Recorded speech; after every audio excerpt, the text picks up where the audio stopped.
this has been an exciting week in the Stone Zone because Netflix.com yesterday announced they're going to premiere their documentary, Get Me Roger Stone, at the Tribeca Film Festival in New York City on April 23rd.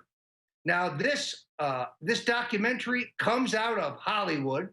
We don't expect it to be a love letter, but I have spent many, many hours being interviewed in preparation for this document over the last 5 years. And I think it will be illuminating in terms of how exactly Donald Trump got elected and the integral role that InfoWars played in that revolution. Because you see, it was the InfoWars, the Breitbart News, the Daily Callers, and so many others who are doing first-rate investigative journalism today and embarrassing the CBSs, the ABCs, the NBCs, and dare I say it, the greatest single progenitor of fake news in the country today, CNN. So look forward to that. You'll ultimately be able to see it online through Netflix. It's called Get Me, Roger Stone. I also want to remind you that the book, The Making of the President, 2016, is available on the Infowars.com store. And you can, once again, support the important work being done by Alex Jones and so many others here at InfoWars by buying this blockbuster book through InfoWars. I have now signed roughly 4,700 copies. My pledge is good. You will get a signed copy of this book, of which I am very proud, by going to the InfoWars store and ordering it now. If you want to know the truth about whether or not there was Russian infiltration into this election, it's all there, folks. It's all in the book. And there is no more. In other words, the false narrative that we see coming out of the CIA, leaking out of the 17 intelligence entities, claiming Russian involvement, it is all debunked, it is all disproven, and it is all exposed in this terrific book. Of the 5 books that I have written, this is the one of which I am most proud, and I am very grateful to my friend Alex Jones and my many friends at InfoWars for making this available to you at a special price and with a guaranteed signature from yours truly. Thanks for those who have already ordered it, and thanks to those who will do so today. This is a great read. We are number 17 on the Publishers Weekly bestsellers list.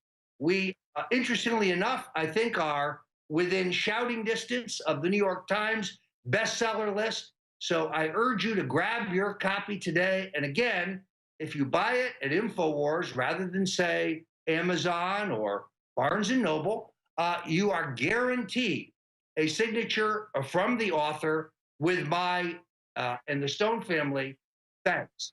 We'll be right back at InfoWars. Thank you so much for returning with us here at InfoWars. It's an exciting, exciting time to be alive. Alex Jones made reference earlier in the show to the importance of the various T-shirts being produced at the Infowars.com store. And you may look at this and say, well, it's just a T-shirt. It's far more than that. Whether it is the Trump-Pence 2020 T-shirt, the Hillary Clinton for Prison 2017 T-shirt, or the Trump is my president T-shirt, wearing these, distributing to your friends and families and urging them to wear them helps break through the mainstream media blackout regarding the truth when it comes to Hillary Clinton, Barack Obama, this administration. So go to the site, find the T-shirt that tickles your fancy, order it, and wear it proudly.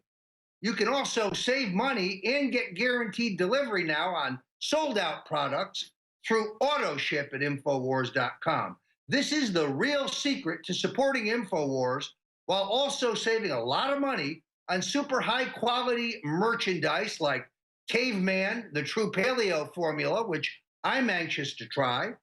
When you select AutoShip, before you check out at Infowars.com, you get 10% off your orders and guaranteed delivery on out of stock products that are on your auto ship list. So please, folks, support the fight for freedom, support the fight for real news by going to the Infowars.com store.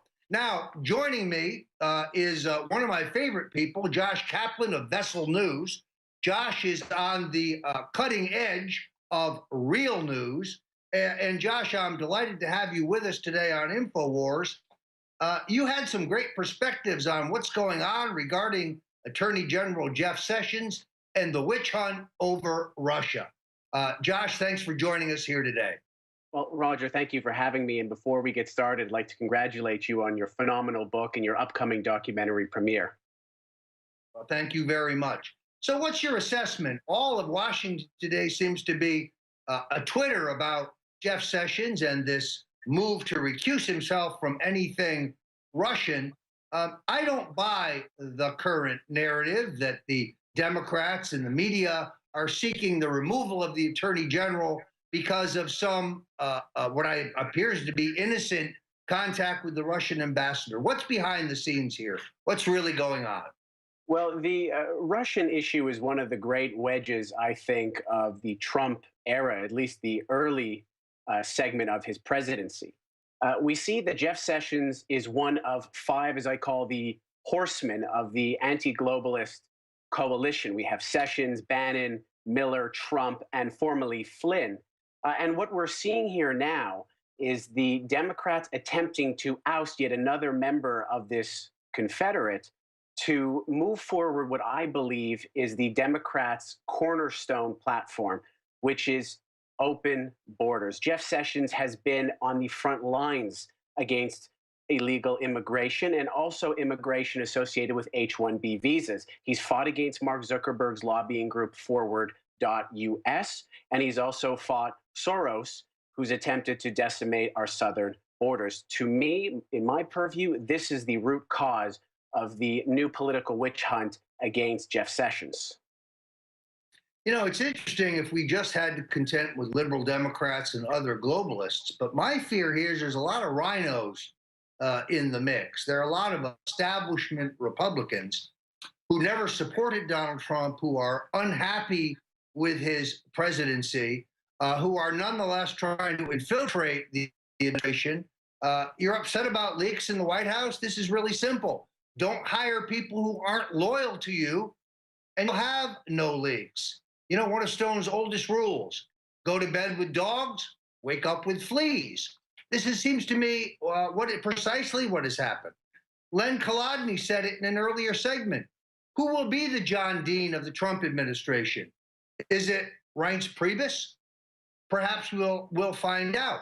But I see the rhinos, the Koch brothers, and other bad actors here in the establishment wing of the Republican Party trying to move this narrative against Jeff Sessions, against Steve Bannon, against Steve Miller, and against others like General Flynn, who are indeed, I think, the key players in the effort to restore this country to greatness, reverse the decline of America, and, above all, seal our borders.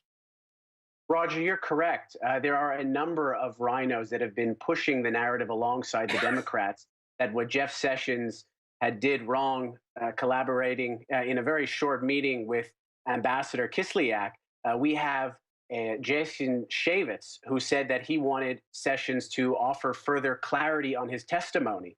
We had Majority Leader Kevin McCartney, who said that he too would like to see more clarity and that Sessions ought to recuse himself from any probes concerning the Russians. And then, of course, to no one's surprise, we have members of the deep state, John McLaughlin, who was the former acting head of the CIA, saying that Kislyak was, quote, an experienced information collector, insinuating that a meeting taking place between Jeff Sessions and him may have been an opportunity to spy. Well, that's interesting. Jeff Sessions was, of course, a member of the Senate Foreign Relations Committee. A meeting between the senator and the Russian ambassador would not in any way be illegal or improper. The same case could be made in the Flynn matter. A phone call between General Flynn and the Russian ambassador would be well within General Flynn's job description.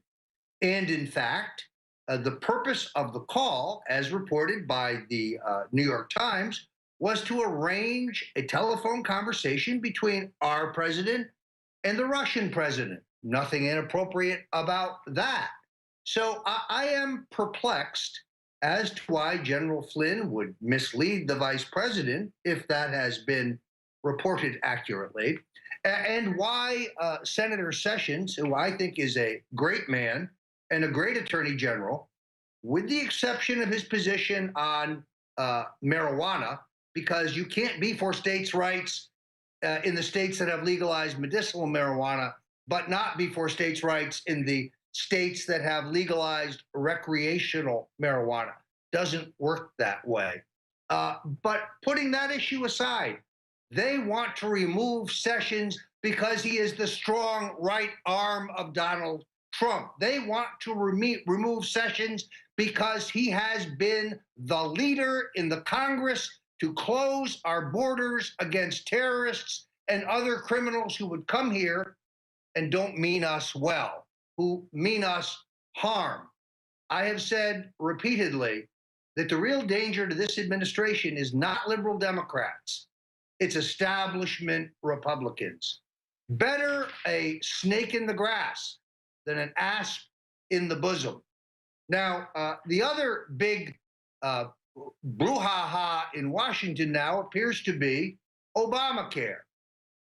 So many in the establishment believe that the president would not follow through on his commitment to replace the Obama health care system with a better system that would cover more people at a lower cost based on free market principles. Yet, we have not yet seen the bill. Senator Rand Paul complaining that there's a game of keep away going on, that he can't seem to see the bill that is being considered. Now, I know your ear is very close to the ground. What's your assessment on Obamacare and where this is headed? Well, there is a fissure right now that is created on Capitol Hill. We see the Tea Party wing of the Republican Party in the Senate, led by Cruz, Lee, and Rand. And then in the House, we had Mark Meadows and Jim Jordan caucus.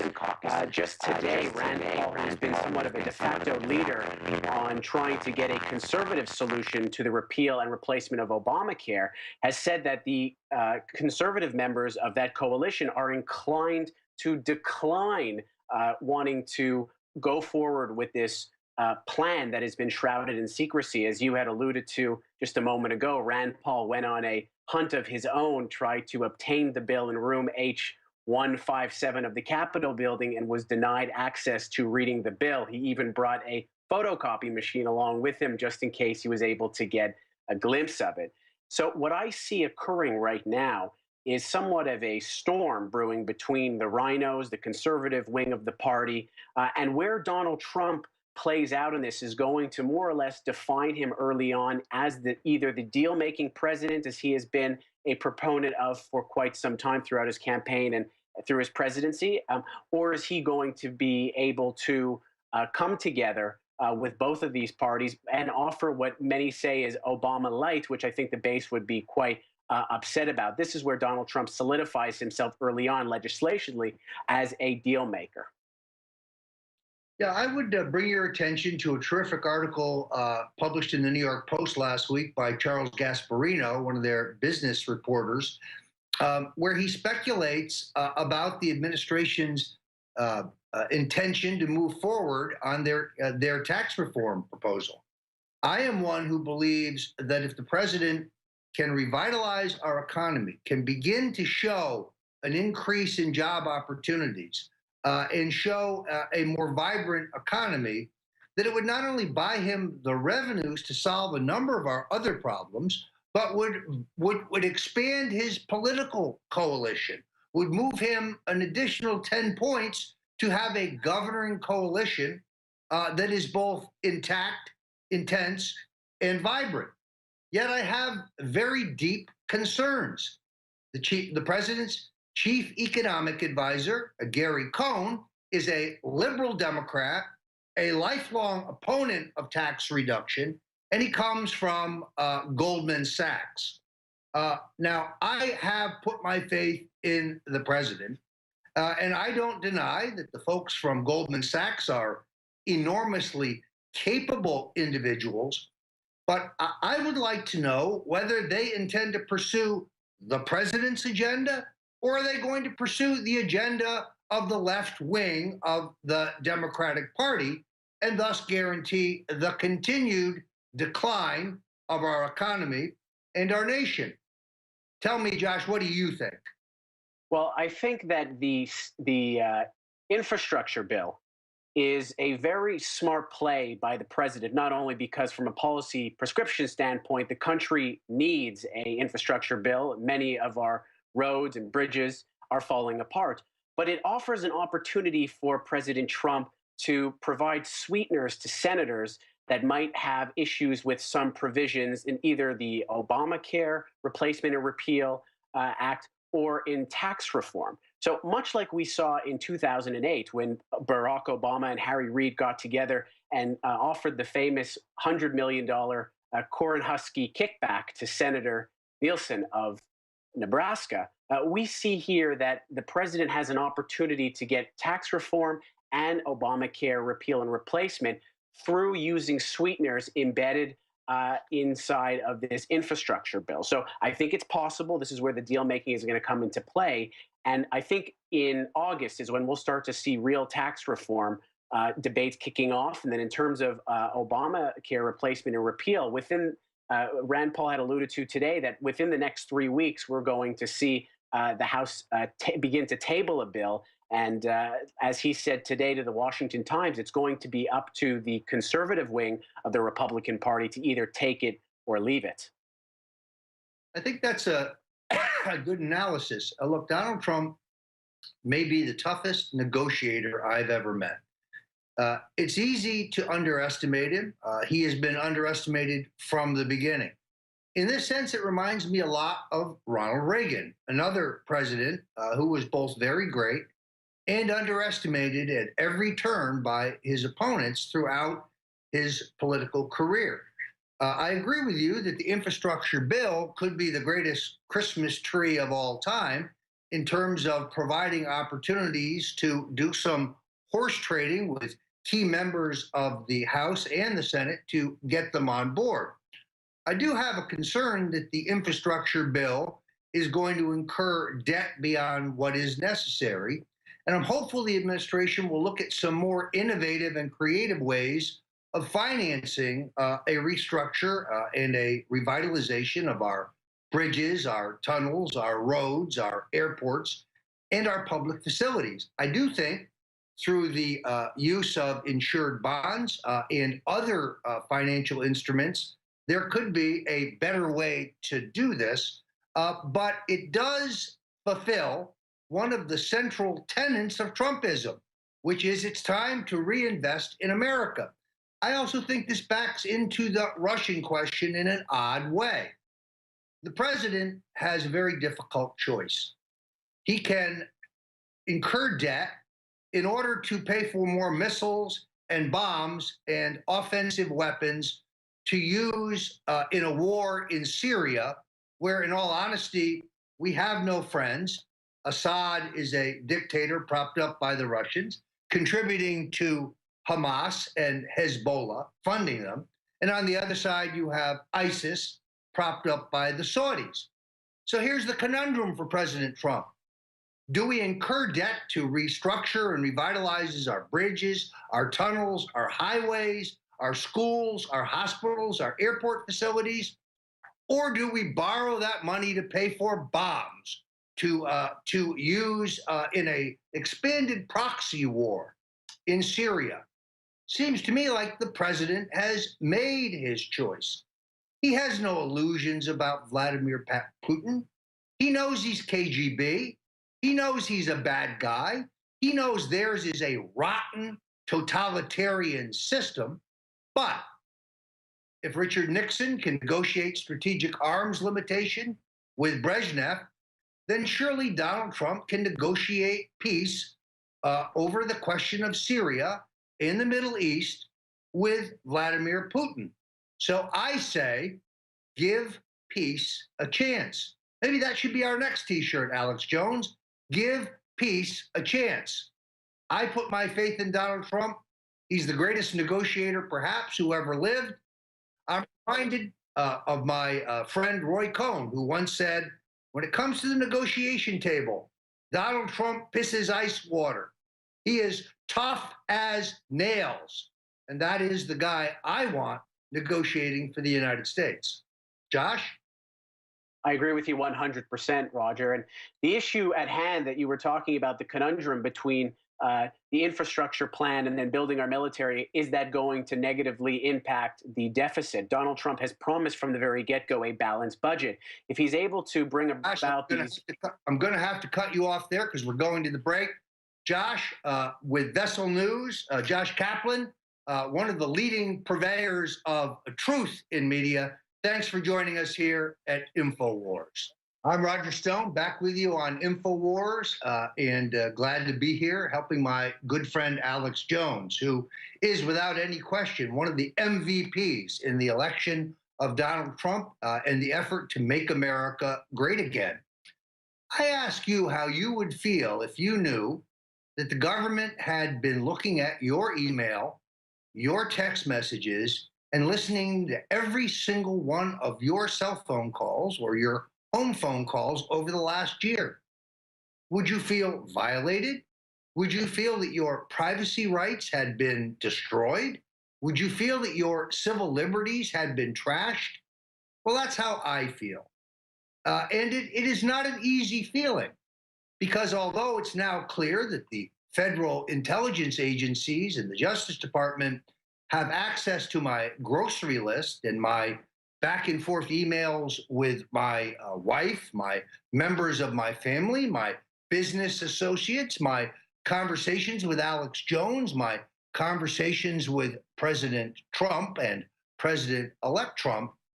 But I'll tell you what the intelligence services do not have: any proof whatsoever that I had any contact with the Russian state, Russian intelligence, or any Russians or anyone fronting for the Russians. There are no weasel words here. There are no attempts to deceive. This is a witch hunt. It is a lie, and it is beneath the dignity of the federal government, if they have any. I also want to tell you that if you want to stick your thumb in the eye of the political establishment, please go to the Infowars.com store now and get your copy of The Making of the President 2016, How Donald Trump Orchestrated an American Revolution. Now, Infowars is the only place you can go today to get a guaranteed book signed by yours truly. And yes, I am a New York Times best-selling author and most proud of it. Time is running out to put this list on the New York Times list. I point out to you that the books in positions 14 and 15 on the list have a lower Nielsen book scan rating than this book does, meaning that there's a high probability that the book has in fact qualified for the New York Times list, but perhaps has not been listed for political reasons. So go to the InfoWars store now and get your copy. It will be signed by yours truly, and I think you will enjoy it. And if you want the information to argue with your friends and associates and those who disagree about Russia, everything you need to know is in this book. Now, it's interesting to me that former CIA Director John Brennan out in the media this week saying he is not the leaker. Why would he feel pressured to do so? I say it's because Alex Jones and others have exposed him. Mr. Brennan, you are a convert to Islam. You are a former member of the U.S. Communist Party, and you are leaking like a sieve. I'd like to see you make your denials in front of a federal grand jury under oath. It's time to expose John Brennan for what he is, a fraud and a traitor to the United States. Thanks for joining us here at InfoWars. It is an extraordinary fight that we're engaged in today. The intelligence services, the mainstream media, allies of those who are breaking the law in our intelligence services, are intent in undoing the Trump revolution, and seek to remove the president from office, despite the fact that he has done nothing that is impeachable. Get your t-shirt on the Infowars.com store now.